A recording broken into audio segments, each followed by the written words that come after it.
थांनाय 2020 मायथाइनि 27 जानुवारियाव जि सुक्ति जाबाय बेनि उननिफ्राय जोंनि नैबे ओनसोला जोबोद मोनसे गोजोन थासारि फैबाय।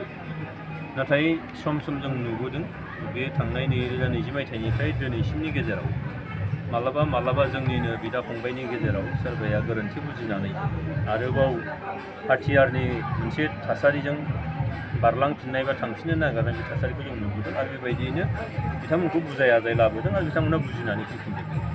दा बेबायदिनो हयथ' बे ओनसोला गोबाव सम बे हाथियारनि मोनसे गोहोमाव दंमोन।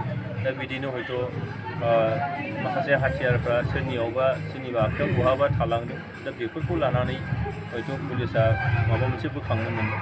दा बेजों जोंनि नैबे थासारिया गुलुं गुजुं जागोन बेखौ जों साननो हाया, बुंनो हाया। मानोना बियो जोंनि समाजा लुबैनाय, बे ओनसोलाव थानाय रायजो राजाफ्रा लुबैनाय बे थासारि नङा। सिगांनिफ्राय हयथ' समाजानो लुबैदोंमोन, रायजो राजाफ्रानो लुबैदोंमोन, जायनि थाखाय मोनसे गोहोम गोग्लैदों।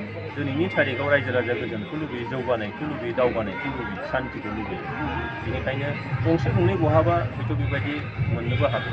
दा बेजों असान्थि फैगोन होननानै जों बुंनो हाया। बे ओनसोला दा सान्थि फैबाय, सान्थिया थांबाय थागोन, गोजोना थांबाय थागोन आरो जौगानाया निश्चय थांबाय थागोन। आं साबायखर जासिदों बेबायदि माखासे हाथियार बहाबा सोरनिबा आखायाव दङबा बेखौ सोरबाया गथायनांगौ, नङाबा पुलिसा बोखांनो मोनदों बेखौ पुलिसनि बिफाननि फारसे आंनि साबायखर आरो गोजोननायखौ जासिदों।